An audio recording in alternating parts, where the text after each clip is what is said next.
Bonjour c'est Urbain, alors voici un sujet un petit peu houleux, alors je le répète dès le début que ça soit bien clair, boire c'est pas bien, mais bon, ça arrive, genre, on est lundi gros, et qu'est-ce que tu veux faire? Et vous voyez, moi je crois à l'équilibre de l'univers, tout ce que tu lui prends à l'univers il te le redonne, et le soir normalement c'est chiant, y a rien à faire. Si tu couilles l'univers à prendre ses heures chiantes et à les rendre marrantes, il va te prendre des heures du lendemain qui auraient dû être cool et les transformer en enfer. Ça s'appelle la gueule de bois. Voici donc comment prendre ces heures d'enfer et les rendre moins relous avec mes bons conseils d'experts en alcool. Bref, voici comment couiller l'univers. Allez c'est cadeau, c'est parti. Numéro 10, choisissez vos cuites. Elles ne sont pas toutes bonnes à prendre, attention, méfiez-vous des cuites sournoises, surtout pensez à ce que vous avez à faire le lendemain. Malheureusement, les meilleures sont les moins planifiées, avec un truc relou à faire à 9h le lendemain. Le monde est mal fait. Numéro 9, buvez de l'eau. Bon, pas tout court, sinon vous serez jamais bourré, et tant mieux pour vous, mais ce top, du coup, perd tout son intérêt. Non mais en fait, quand on a mal à la tête le lendemain, c'est qu'on est déshydraté, donc boire de l'eau, ça permet de contrecarrer ça. Donc essayez de boire de l'eau, genre un verre d'eau entre chaque verre d'alcool, et voilà, ça c'est pas mal. Vous irez pisser souvent, oui, mais c'est quand même l'occasion de faire de belles rencontres. Personne aurait un chargeur? Tu l'as? 18 € derrière. Numéro 8, ne mélangez pas les alcools. Enfin, essayez, pas plus de 3 alcools dans le même verre quoi, c'est ça la règle. Bon en vrai on dit souvent qu'il vaut mieux choisir son mal que de les accumuler. En gros on a tous un alcool où le lendemain ça va et un autre où c'est la mort. Et pour le trouver, il va falloir tous les boire afin de trouver votre ami et votre némésis. Par exemple moi mon pote c'est le vin, aucun problème, et mon ennemi juré c'est la tequila. Mais lâchez-moi! Lâchez-moi! T'es cramé! T'es cramé! Numéro 7, ne vous couchez pas au pic de la bourrance. Se coucher juste après le dernier verre, très mauvaise idée. En gros, l'alcool, c'est pas immédiat, ça met du temps à monter. Donc vous allez être encore plus bourré quand vous allez dormir que quand vous vous êtes couché. Et le lendemain, c'est un enfer. Donc il faut tenir. 2 heures après le dernier verre, c'est un bon ratio. Je vous cache pas que si le dernier verre était à 6h du mat, les 2 dernières heures vont être compliquées.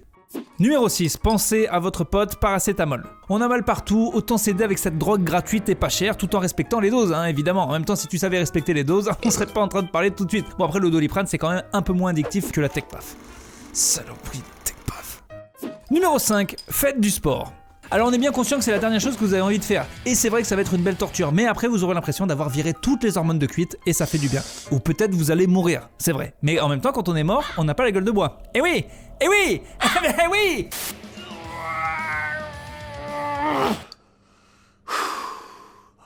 Combien je fais? 1. Bon, on va pas risquer la blessure, ce serait trop con. Au pic de ma carrière, on arrête. Numéro 4, rendormez-vous. En vrai, ce qu'on considère comme la gueule de bois, c'est souvent juste de la fatigue. Quand on dort que 5 heures, et ça, même sans cuite, ça te flingue. En plus, avec l'alcool, faut plus de temps de sommeil pour se réparer parce qu'on dort mal, et pire, souvent le corps se réveille à l'heure où tu te réveilles d'habitude. Parce que ce con de corps ne sait pas qu'aujourd'hui, il n'y a pas de boulot. Ah mais il y avait boulot? Ben oui, mais je suis bourré, donc il n'y a pas de boulot. Donc c'est relâche, con de corps. Il est très important lors de ce premier réveil nul de prendre un bon coup d'eau, d'aller pisser et de ne surtout pas allumer son portable et de se remettre 2 heures de sommeil dans la gueule. C'est ce cycle final qui répare tout. Tu rates ce cycle, c'est terminé.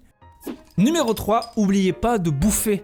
Un des gros mal de la cuite, c'est l'hypoglycémie. C'est con, parce que vous vous êtes mis 3000 calories dans la gueule hier, mais ce con de corps ne comprend pas les déséquilibres et donc a faim. Et ce con de corps veut du McDo. Ne lui donnez pas de McDo, donnez-lui à manger, mais des trucs plus légers que ça, mais mangez. Numéro 2, regardez des trucs sans émotion. Le lendemain de cuite, on est crevé, on est lessivé, on sait plus trop où on est émotionnellement, on a tendance à être nostalgique et chelou, on pleure pour rien. Du coup, il faut éviter de regarder des trucs qui vont vous retourner. Voilà, le tombeau des Lucioles, c'est pas pour aujourd'hui. C'est pour les lendemains de cuite qu'on a inventé les comédies françaises nulles. Donc, regardez-les et vous ne ressentirez rien. Et c'est pile ce qu'il vous faut. Numéro 1, reprenez un petit verre. Si vraiment rien n'a marché, qu'il est tard, essayez de reprendre un petit verre au cas où le mal par le mal, des fois ça marche. Mais attention à la rechute, parce qu'en cas de deuxième cuite d'affilée, tous mes conseils deviennent inutiles. Là, faudra aller voir le Topito russe, qui a sûrement un top des astuces quand on s'est pris 18 cuites d'affilée, mais nous, on n'a pas. Voilà, on espère que ce top vous a plu, on espère qu'il vous servira pas beaucoup, car boire, ce n'est pas bien. Voilà, ce n'est vraiment pas intéressant. Pratiquez plutôt l'alpinisme, ainsi que la comptabilité. Au revoir! T'y crois plus. Mais non mais c'est bien comme ça, On sent que t'es mort à tailleur. Ça. Voilà, ça pousse. Ça pousse derrière, c'est donc. Ouais, c'est...